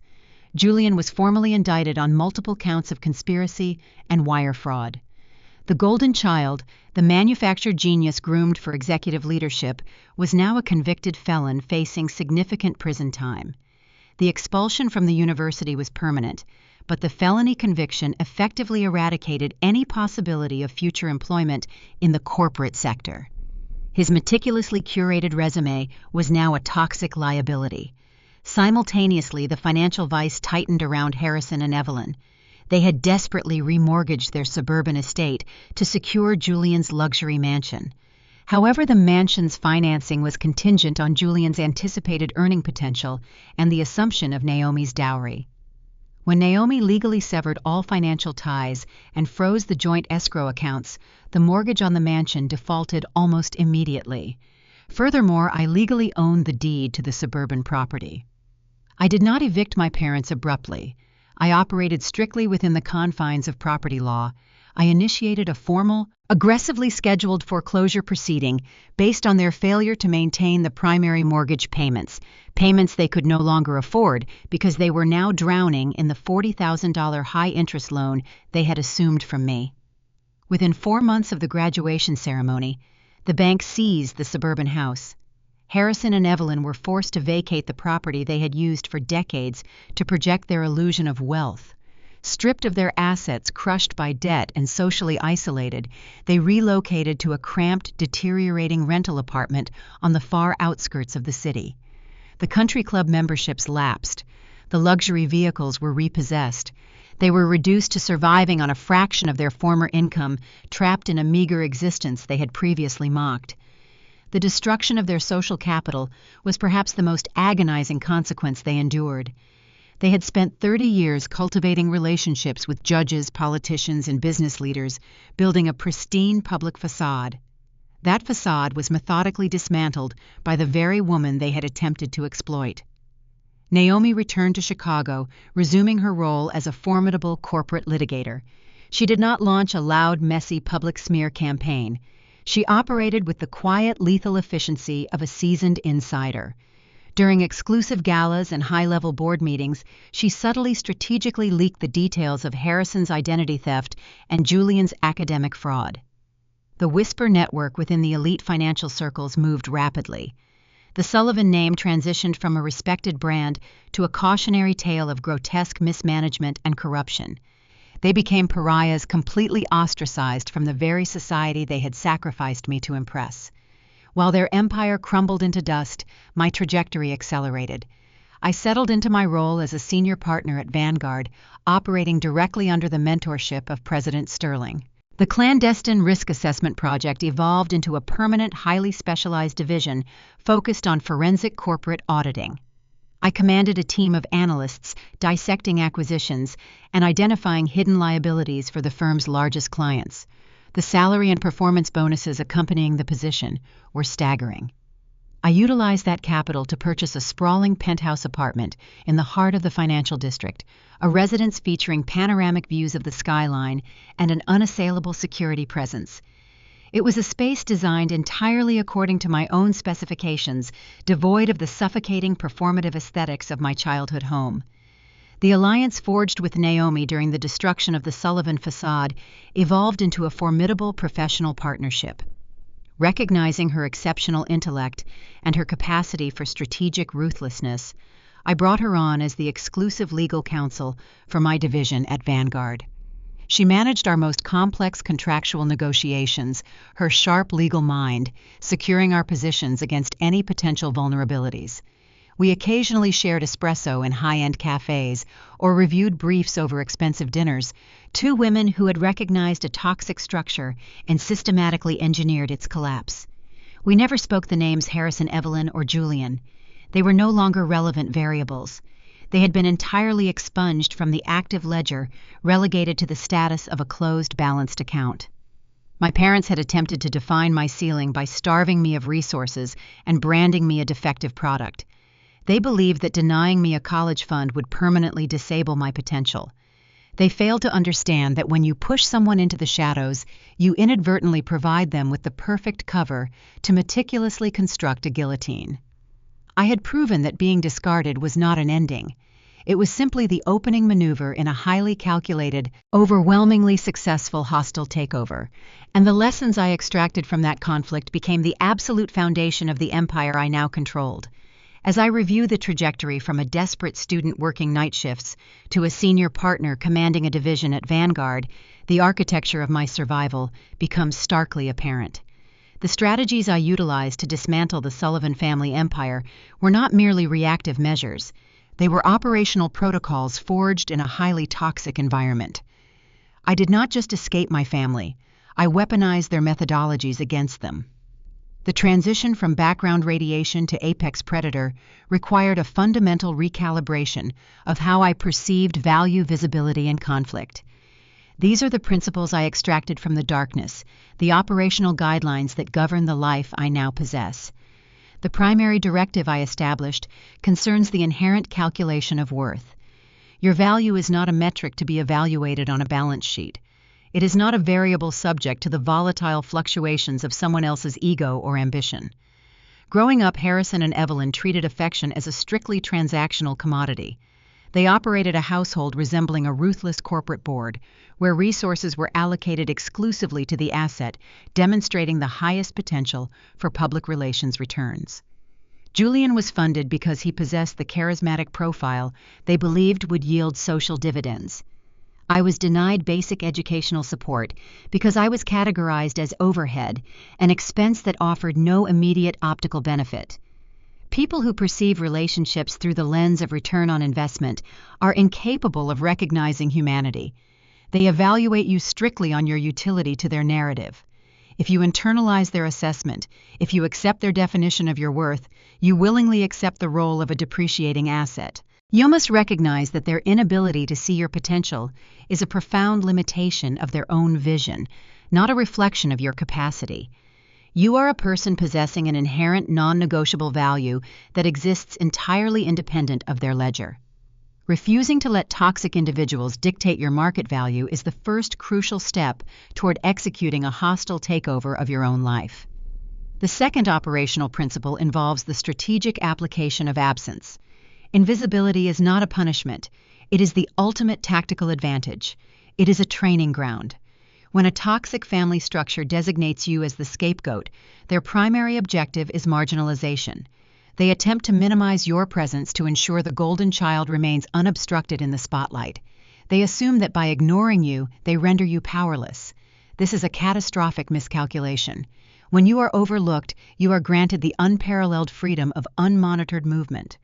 While Harrison and Evelyn were obsessively curating Julian's fabricated achievements and organizing lavish engagement parties to impress Naomi's relatives, I was operating in the subterranean levels of the university administration. I was scrutinizing financial discrepancies, mastering forensic algorithms, and building a comprehensive dossier of their criminality. They never anticipated my counteroffensive because they had convinced themselves I lacked the capacity to mount one. Use the silence they impose upon you to sharpen your skills, accumulate knowledge, and fortify your position. A noisy defensive reaction simply alerts them to your vulnerabilities. A quiet, disciplined focus allows you to construct an unassailable fortress while they remain comfortably distracted by their own delusions. No one initiates defensive protocols against a ghost. By the time they realize the ghost has materialized in the boardroom, holding the execution orders, the structural collapse is already inevitable. The third critical lesson dictates the methodology of confrontation. The truth does not require volume to be devastating. You do not need to scream to dismantle a liar. Manipulative individuals thrive on emotional turbulence. They provoke arguments to exhaust your resources and obscure the facts beneath layers of chaotic drama. If you engage in screaming matches attempting to defend your character against their fabricated accusations, you are playing a game designed entirely to their advantage. When my parents generated the fraudulent $40,000 loan and later attempted to coerce me into signing away my future earnings, I did not waste a single breath arguing about fairness or familial duty. I understood that debating morality with people who commit domestic identity theft is a futile exercise. Instead of shouting, "I accumulated data," I secured the IP address logs, I downloaded the forged digital signatures, I tracked the illicit wire transfers. When the moment of confrontation arrived in the VIP lounge after the commencement ceremony, I did not raise my voice. I simply placed the incontrovertible federal evidence on the mahogany table. Absolute competence and meticulous documentation will always annihilate a fabricated narrative. You do not need to convince an abuser that they are wrong. You simply need to present the undeniable proof of their actions in an arena where they can no longer control the outcome. Let them perform their theatrics. Let them construct their elaborate lies. Your objective is simply to gather the receipts, wait for the optimal environment, and let the sheer crushing weight of the evidence deliver the final verdict. These three principles secured my survival and facilitated the destruction of the Sullivan facade. But establishing a new empire requires more than just dismantling the old one. It requires defining the boundaries of the future and recognizing who truly belongs inside the fortress you have built. The execution of a hostile takeover secures the assets, but the preservation of that new empire requires impenetrable borders. The transition from survival to dominance illuminated the fourth operational directive of my life. Success is undeniably the most devastating response to those who deemed you worthless. Reclaiming your narrative on a public stage, watching the architects of your misery suffocate under the weight of their own exposed lies, offers a profound visceral satisfaction. However, a public reckoning is merely the surgical extraction of a liability. True enduring peace requires the implementation of an ironclad perimeter. It is a common psychological trap to allow defeated abusers to linger on the margins of your new reality.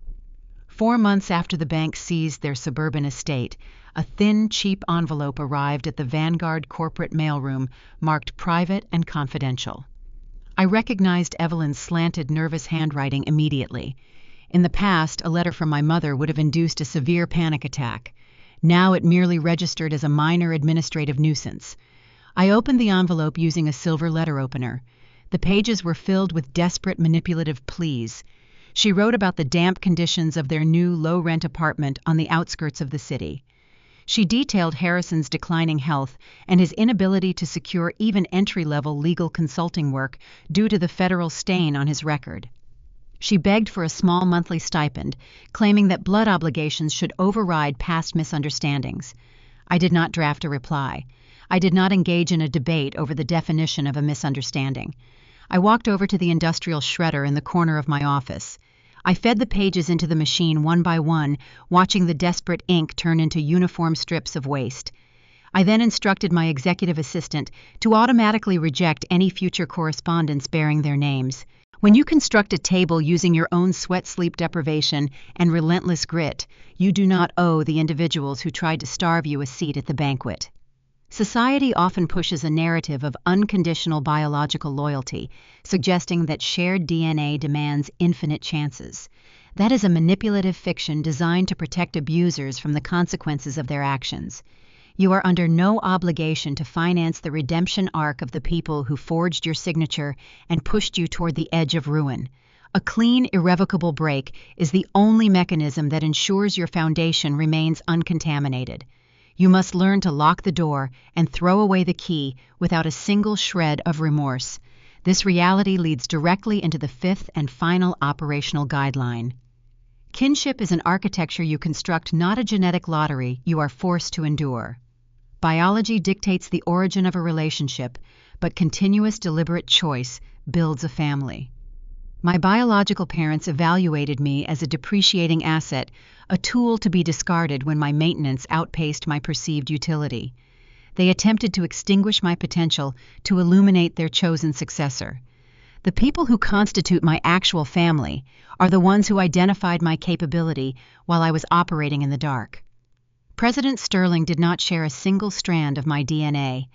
He was an apex corporate leader, managing billions in institutional wealth. Yet when a 20-year-old student placed a dossier of systemic corruption on his desk, he did not exploit my lack of standing. He evaluated the data, recognized a mirrored analytical intensity, and offered me a platform. He challenged my conclusions, refined my strategic thinking, and provided the resources necessary for my ascension. He demonstrated the protective guiding mentorship that a father is supposed to provide, demanding excellence while ensuring my position was secure. Naomi entered my sphere as a collateral component of Julian's deception. The societal script dictated that we should operate as adversaries divided by class and conflicting interests. Instead, we identified a mutual threat in the Sullivan family's parasitic ambition. We synchronized our intelligence and orchestrated their demolition. Today, she functions as the exclusive legal counsel for my specialized division at Vanguard. Just last week, Naomi and I shared an evening at a private dining club overlooking the river. We were reviewing the final acquisition parameters for a commercial real estate portfolio. As she seamlessly identified a liability hidden deep within the vendor contracts, saving our fund millions, she raised her glass of vintage wine. She offered a toast to the precise execution of leverage. When we clinked our glasses, I experienced a profound grounding sense of belonging. This is what family looks like. It is a syndicate of mutual respect, shared values, and unwavering protection of each other's interests, devoid of hidden agendas or extortionate demands. I am standing right now by the floor-to-ceiling windows of my corner office. The sun is setting over the city skyline, casting long, golden reflections across the glass and steel of the financial district. The hum of the metropolis below is a steady, rhythmic pulse. The heavy mahogany door to my suite is secured. The Vanguard access badge rests on my custom desk beside a stack of finalized audit reports. I cast my mind back to the teenager who walked onto a college campus with a torn backpack and $70 in her pocket. I recall the crushing exhaustion of the midnight shifts at the urgent care clinic, the stinging scent of industrial sanitizer on my hands, the constant gnawing anxiety of impending eviction. I remember the cold, dismissive laughter of the man who informed me I was a defective product unworthy of investment. Those memories no longer carry any emotional weight. They function solely as the historical data points of a closed ledger. The individuals who sought to break me are currently residing in a decaying unit on the fringe of the city, drowning in the financial ruin they engineered themselves. Their social currency is void. Their golden child is navigating the reality of a federal conviction. Their names serve only as cautionary tales whispered among the elite circles they once desperately tried to infiltrate. I look at the reflection of the woman in the glass. I did not simply survive the Sullivan family. I outmaneuvered them, outsmarted them, and outbuilt them. I took the scraps they tossed aside and constructed a towering corporate fortress. I am 26 years old. I am a senior partner at one of the most powerful financial institutions in the country. I own a luxury penthouse in the sky, and I am permanently and irreversibly free. The journey from the basement to the boardroom is a brutal, exhausting climb, but the view from the apex justifies every single step. If recounting the details of my hostile takeover has reminded you of your own inherent value, then sharing this intelligence has served its purpose. No matter what the architects of your past have told you, your worth is non-negotiable. You possess the capacity to rewrite your own balance sheet and liquidate the toxic liabilities holding you back. Please take a moment to hit the like button and subscribe to the channel if you found value in this narrative. I want to hear your field reports. Share the story of your own victory in the comments section below.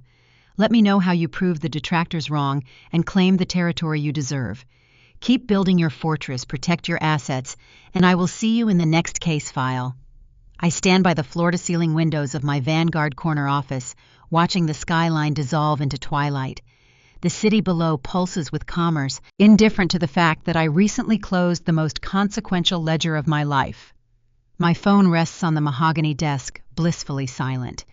Evelyn and Harrison's numbers are routed to an automated deletion server. Julian is navigating the strict realities of a federal facility. The Sullivan family facade is nothing more than a foreclosed memory. Looking back at the architecture of this hostile takeover, I have codified the survival mechanisms that transported me from a damp university basement to the apex of corporate finance. There are 3 non-negotiable principles I carved out of their betrayal. Rule 1. Your market value is never determined by a corrupt appraiser. Individuals who treat familial bonds as a transactional commodity will always classify you as overhead if you do not serve their immediate public relations strategy. Reject their audit entirely. You are an autonomous entity. The exact moment you stop seeking validation from a bankrupt source, you reclaim your equity.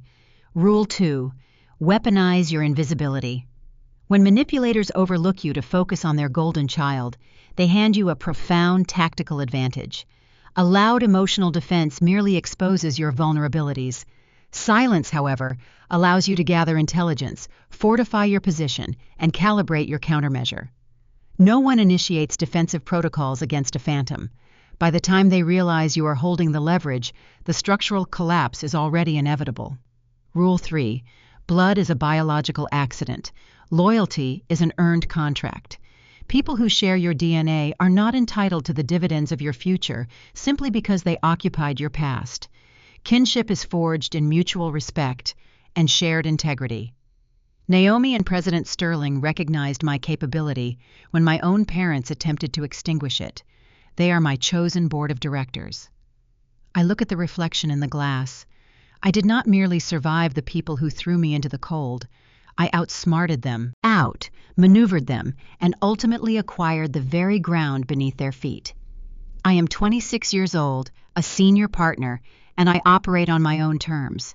If my journey from the bottom of an eviction notice to the top of the financial district reminded you of your own inherent power, claim your space. Drop a comment below and tell me how you liquidated the toxic liabilities in your own life.